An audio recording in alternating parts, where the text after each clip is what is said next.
Life में एक चीज परमानेंट होती है और वो है स्ट्रेस। कभी होमवर्क या फिर असाइनमेंट कंप्लीट करने का स्ट्रेस, तो कभी बोर्ड एग्जाम का स्ट्रेस।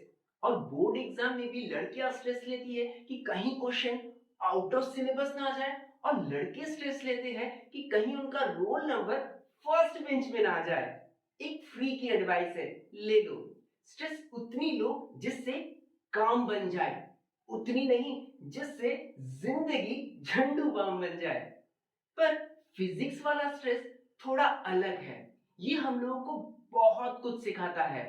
किसी बॉडी के इलास्टिसिटी प्रॉपर्टी को ये और डिटेल में डिफाइन करता है, और इसी चीज को हम लोग जानेंगे अपने इस वीडियो में। Hello everyone, welcome to Mahashweta academy. I am Shubhadeep Majumdar, an intelligent automation and robotics engineer by qualification and a teacher by profession, and I will help you to build a crystal clear understanding of physics and mathematics. So let's get started.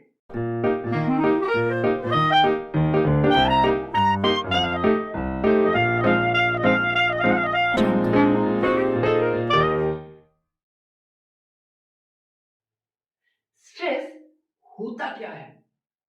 एक line में define करें तो stress is a restoring force per unit area. मतलब अगर किसी body पर external deforming force act होता है, तो इस बॉडी के अंदर से भी एक फोर्स इस डिफॉर्मिंग फोर्स को अपोज करता है, और इसी रिस्टोरिंग फोर्स को कहा जाता है स्ट्रेस।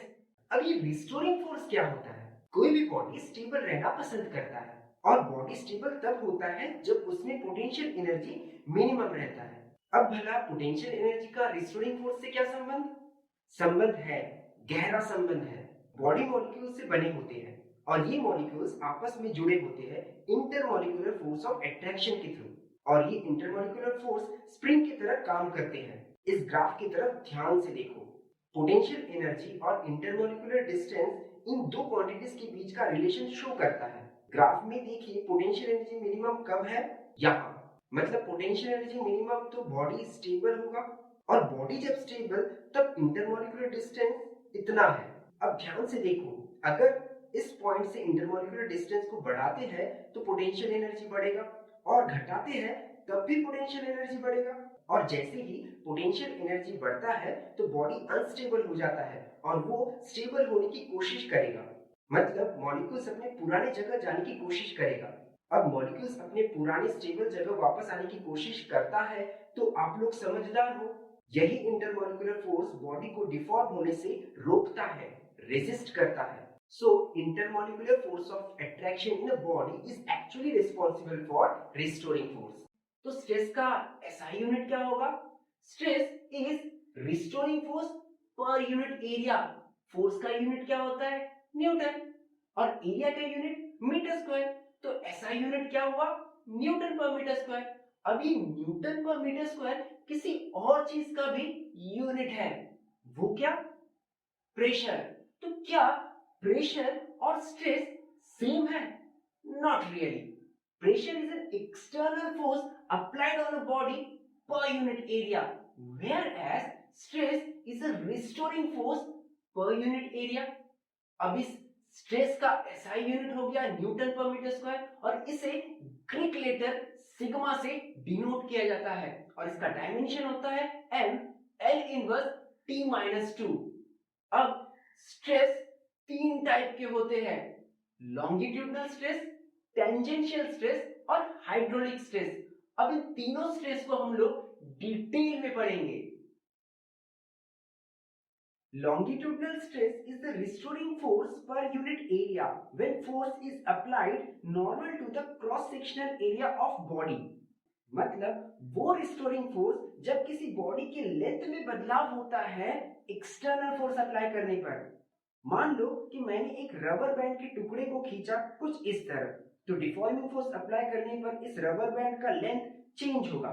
ठीक उसी वक्त रबर बैंड भी एक फोर्स एक्ट करेगी डिफॉर्मिंग फोर्स के ठीक ऑपोजिट डायरेक्शन में, ताकि वो ओरिजिनल फोर्स में वापस आ सके। और एक्सटर्नल फोर्स ये क्रॉस सेक्शनल एरिया, मतलब ये वाली एरिया के नॉर्मल होगा। So longitudinal stress is equal to restoring force per unit cross sectional area. अब यहाँ पर ध्यान दो, एक्सटर्नल अप्लाइड फोर्स दो तरह से अप्लाई किया जा सकता है। इस रबर बैंड को खींचा भी जा सकता है और दबाया भी जा सकता है। खींचने पर जो स्ट्रेस होगा, मतलब लेंथ बदलने पर जो स्ट्रेस होगा, उसे टेंसाइल स्ट्रेस कहते हैं, और दबाने पर जो स्ट्रेस होगा, मतलब कंप्रेस करने पर, उसे कंप्रेसिव स्ट्रेस कहते हैं। तो लॉन्गिट्यूडनल स्ट्रेस भी दो टाइप के होते हैं, tensile stress and compressive stress. तो ये हो गया लॉन्गिट्यूडनल स्ट्रेस। अब जानते हैं टेंजेंशियल स्ट्रेस, जिसे शेयरिंग स्ट्रेस भी कहा जाता है। लास्ट वीडियो का स्केल वाला एग्जांपल याद है? उसी को टेंजेंशियल स्ट्रेस कहा जाता है। When an applied force is parallel to the cross-sectional area, the restoring force developed due to applied tangential force is known as tangential और शेयरिंग स्ट्रेस। मान लो किसी सिलिंड्रिकल बॉडी पर फोर्स अप्लाई किया गया हो कुछ इस तरह, जो उसके क्रॉस सेक्शनल एरिया के पैरेलल हो, तब जो restoring force per unit area उस बॉडी में डेवलप होता है, उसे शेयरिंग और टेंजेंशियल स्ट्रेस कहते हैं। Now we will try to understand hydraulic stress. Hydro मतलब पानी, ये हम सभी को पता है। तो पानी से निर्मित या फ्लूइड से डेवलप स्ट्रेस को हाइड्रोलिक स्ट्रेस कह सकते हैं। अगर किसी सॉलिड स्फीयर को पानी के अंदर रखा जाए तो उस पर सभी तरफ से फोर्स अप्लाई होगा, जिससे स्फीयर समान रूप से कंप्रेस होगा। तो इसके ज्योमेट्रिक शेप में कोई बदलाव नहीं आएगा, मतलब ये स्फीयर था और स्फीयर ही रहेगा, बस इसका आकार थोड़ा छोटा हो जाएगा। सिंपल शब्दों में कहे तो इस स्फीयर का वॉल्यूम कम हो जाएगा और ये स्फीयर इस वॉल्यूमेट्रिक चेंज को रेजिस्ट करेगा रिस्टोरिंग फोर्स के थ्रू, और इसी रिस्टोरिंग फोर्स को कहते हैं हाइड्रोलिक स्ट्रेस या फिर volumetric stress. The body develops internal restoring force that are equal and opposite to the force applied by the fluid, and it regains its original shape and size when taken out from the fluid. The restoring force per unit area in this case is known as hydraulic stress or volumetric stress. तो ये हो गया stress का history, geography, Wikipedia, encyclopedia, Ram कथा सब। अब जानते हैं इसके छोटे भाई को, और वो है स्ट्रेन। पर इस वीडियो में नहीं, अपने नेक्स्ट वीडियो में। टिल देन, बी बिंदास, be cool, lead life with your own rule. हस्ता ला विस्ता।